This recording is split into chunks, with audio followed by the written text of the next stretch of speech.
voudrais tout d'abord remercier tous ceux qui ont rendu possible cette cérémonie. Nos amis de la République des Valeurs qui n'ont ménagé aucun effort pour ce dernier jour pour faire en sorte que nous puissions être dans les conditions optimales ce matin pour pouvoir discuter. Je voudrais également remercier la presse d'être présente ce jour et nous l'espérons, nous aurons des échanges larges et fructueux.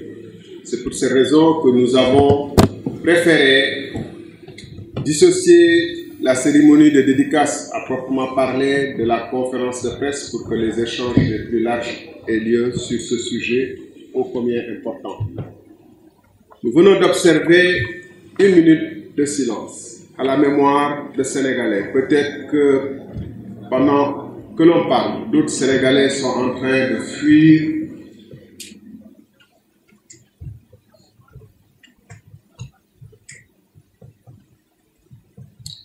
Peut-être que pendant que nous sommes en train de parler, les Sénégalais sont en train de fuir ce navire, ce Sunugal, qui ressemble à un bateau sans capitaine, sans cap, sans orientation précise, et où le désespoir est le mal le plus partagé, en dehors du coronavirus.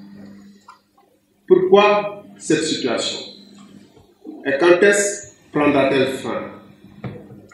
Cette situation n'est pas due à une catastrophe naturelle ou au hasard. Elle doit assurément quelque chose à la politique économique de notre pays.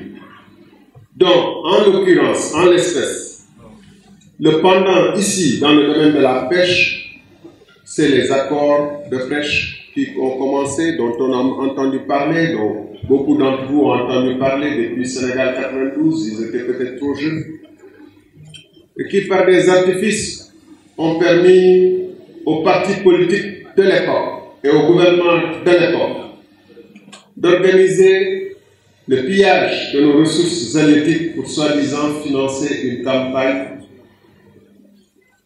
footballistique. Depuis lors, le Sénégal est connu pour avoir signé parmi les pires accords de pêche qui ont participé à faire de notre mer, de nos océans, des vides, alors que les côtes mauritaniennes ou bissau-guinéennes sont autrement plus poissonneuses. Nous voyons donc le résultat de nos politiques de contrat et du système de pillage institutionnalisé dans ce pays. Et ce système de pillage, de corruption, il se donne à voir à cœur ouvert. Aucun Sénégalais sérieux ne peut prétendre qu'il n'y a pas dans ce pays un système de corruption institutionnalisé qui fait d'ailleurs que l'action politique n'a plus d'autre finalité que l'enrichissement des uns et la mise à disposition des gouvernants de ressources qui leur permettent d'acheter la conscience des électeurs et du plus grand nombre. Et en conséquence de cela, on voit une extrême pauvreté qui fait que les pêcheurs, qui fait que les fiches de paysans qui ne peuvent plus vivre de l'agriculture, on l'a vu récemment en Dengalère ou ailleurs, et dans le Fouta, en Dendori, à Madiounare, où les mines de phosphate concédées dans des conditions inadmissibles à quelques individus qui ont mis le grappin sur l'ensemble des champs des paysans, a fini par rendre ces paysans pauvres et à les pousser dans des aventures risquées et parfois suicidaires. Et je voudrais dire que le livre qu'on va voir tout à l'heure ne parle pas que de scandales ou de pétrole. Nous parlons par exemple des premières vagues de Barça et de Barsac, dans les pages 64 et 65, où je comparais ce que j'ai vu au Comores à ce que j'ai vu au Sénégal en 2006 étant représentant de la SECNA à Dakar, et voyant les vagues de Sénégalais rapatriés par les opérations Frontex avec quelquefois des dépouilles, sur les cercueils desquels on placardait les photos des cartes d'identité ou des photos du mort.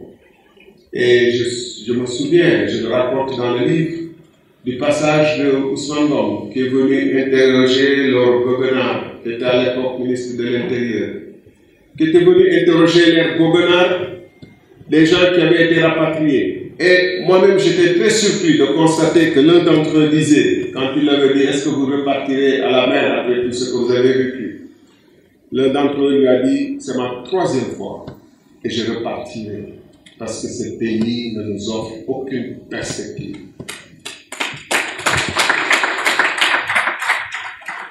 Et pourquoi il en est ainsi? Pourquoi les accords de pêche, les conditions dans lesquelles on octroie à un seul individu 300 hectares contre des populations en Ndingler qui ont leur droit, ou ce qui se passe à Amadou Oumaré n'intéresse pas le Parlement qui doit se soucier de ces questions, n'intéresse pas la justice qui doit se soucier de ces questions. Quand il n'y a pas de justice dans un pays, quand il n'y a pas un parlement dans un pays pour investiguer de ce qui se dit, de ce qu'on découvrira tout à l'heure dans la présentation du livre, alors il ne reste plus qu'aux citoyens de reprendre leurs paroles et de dire ce qu'ils savent en toute responsabilité. C'est pourquoi ce livre. Je voulais donc faire cette connexion entre la situation que nous vivons, des naufrages, la situation de ceux qui, pendant 30 ans, quand je parle de 92, quand je parle de Sénégal 92, c'était sous le régime perse. Et vous voyez dans le gouvernement actuel des reliques de ce régime. Quand je parle de Ousmane Ngom, c'était sous le régime de Ouad que déjà les premières vagues de Barça et de Barça.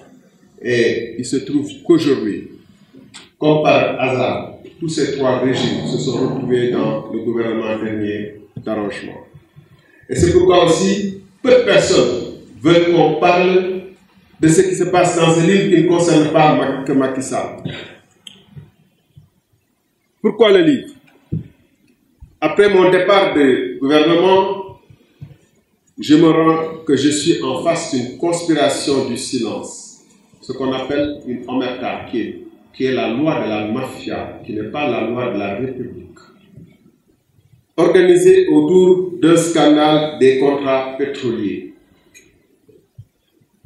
Ainsi, c'est à travers la presse que moi, ministre en charge de l'énergie et des hydrocarbures, je découvre l'existence, après mon départ du gouvernement, 2 semaines après mon départ du gouvernement, je découvre l'existence d'un rapport de l'inspection générale d'État qui parle de 2012. Moi, je suis parti du gouvernement en 2017.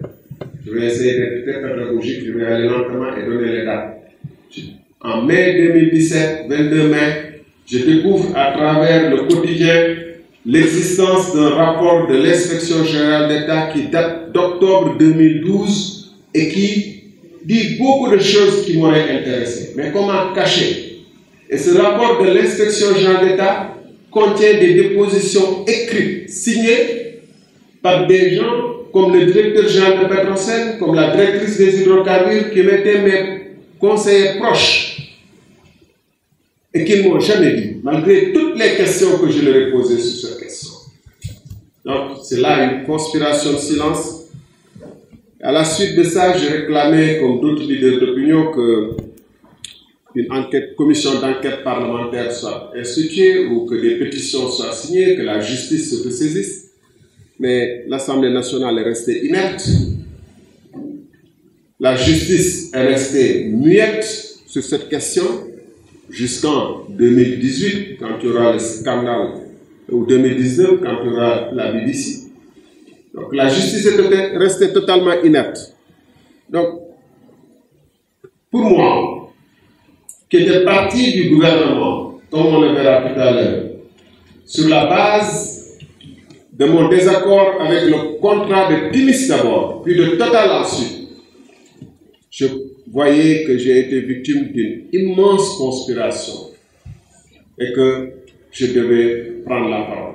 D'autant que le simulacre en 2019 d'une justice qui dit que d'un appel à témoins, alors qu'ils peuvent avoir accès aux documents que je vais vous montrer tout à l'heure. Je dis que ça me donne à dire qu'il nous faut prendre nous tous notre responsabilité parce que l'intérêt national prime sur toute autre considération.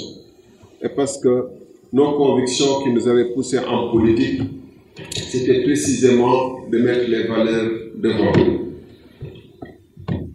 Alors, j'avertis tout de suite pour ceux qui voudront nous entraîner dans ce débat, je ne parle pas de vous, mais il est déjà passé. On a beaucoup jasé sur des secrets d'État que j'aurais trahis. Ceux qui ont lu les livres sont incapables de pointer une seule page où il y aurait des secrets d'État trahis. C'est plutôt la révélation de conspiration contre l'État. Or, quiconque conspire contre votre État, votre responsabilité est de le dénoncer ou de les dénoncer. La responsabilité de tout citoyen qui est en face d'une conspiration contre les intérêts supérieurs de sa nation, c'est de les dénoncer. Et les secrets d'État, d'ailleurs, ne valent que pour préserver les intérêts supérieurs de la nation et non pour servir à des conspirateurs contre les intérêts de l'État d'être couverts dans leur propre turpitude.